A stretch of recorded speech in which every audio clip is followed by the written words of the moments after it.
that. Dr. Ramokgopa, good morning to you once again. Thanks so much for your time this morning. I mean, we don't have to reiterate to our viewers just how much of a battering our economy has taken as a result of COVID-19. Is this a good place to start, this tour of yours around the country? Is it a way of you gauging exactly where the gaps are, where we can start to build? Oh, yes. Good morning, Michelle, and good morning to the viewers. I think we are now in the implementation phase. I think some of the criticism we have been receiving is that we are long on policy and statements, but very thin on implementation. So I must say that this is the second province that we are visiting. We have done the Eastern Cape, and we know that there are issues around the efficiency of the East London port.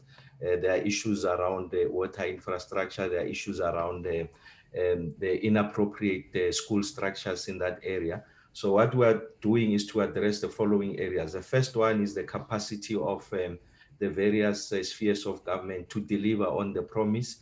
The second one is the sources of financing. And on the financing part, you'll know that we'll be drawing from the infrastructure fund. We also have raised money from the debt capital market through the multilateral development banks, the GFI and the commercial banks.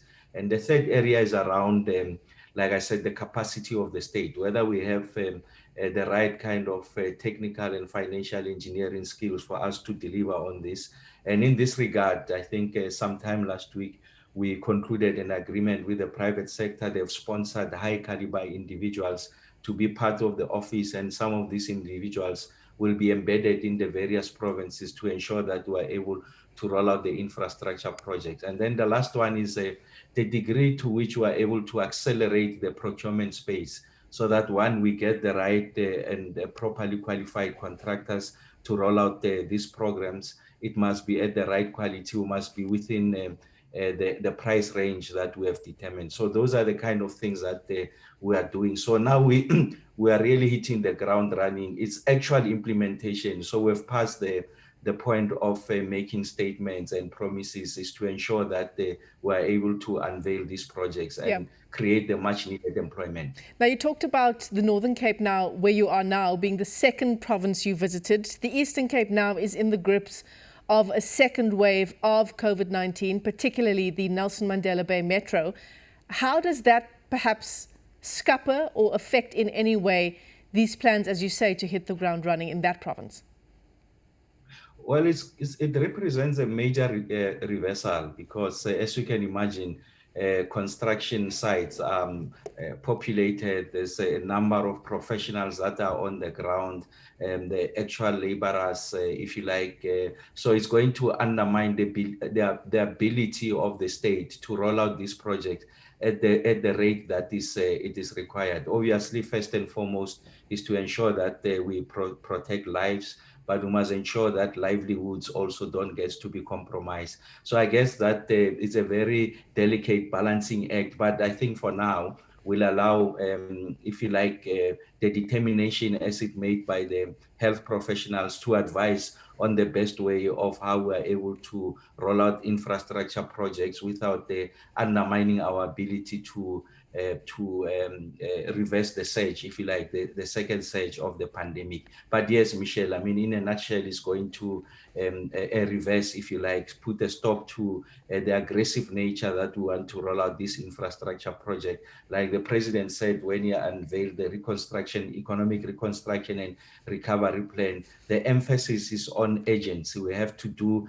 with the necessary speeds, the prosecution, or if you like, of these projects is going to be very key. So the sooner we're able to get to site and see that we till the ground, project gets off the ground, the better for the economy. But I guess that we have to manage that within the context of the pandemic, and we'll allow the health specialists to advise us, at least in that province. The only comfort we have is that, as you would know, in the construction space, is that the months of December and January ordinarily are a bit quiet, in that the construction sector almost tapers down, so there is no much activity. So we're hopeful that by the time that we reopen, if you like, proper by second week of January, would have managed the pandemic. But if that's still the case, I guess there's very little that we can do. Then the focus must be in other provinces where we are not experiencing the surge of the pandemic, to ensure that we don't stifle the recovery effort. I mean, you can imagine that the economy has hemorrhaged a significant amount of jobs. People are in the conditions of distress. So I think infrastructure has been correctly characterized as a flywheel that is going to help us with this recovery effort. So the sooner we hit the ground, the better. Hence these visits to the provinces, just to make a determination from the point of view of the office, but working with the provincial government and the local authorities where these projects are present, to ensure that there's great levels of acceleration. Wherever there are hurdles and potholes, we're able to address that and get the economy going in the shortest possible space of time, Michelle. Dr. Ramokgopa, I want you to just very quickly, if you can, please talk to us about specific projects that you've got going. Let's perhaps talk about the Northern Cape, where you are now. What are these specific projects that are underway there? And, do you have a number at this point as we look to, one, kickstart the economy and also build on our devastating jobs numbers? What kinds of job creation numbers are we hoping to achieve through these infrastructure bills? Well, overall, the projects that have received funding from the debt capital market as part of our Sustainable Infrastructure Development Symposium, we unveiled those projects on the 23rd of June, is to the tune of 340 billion rands.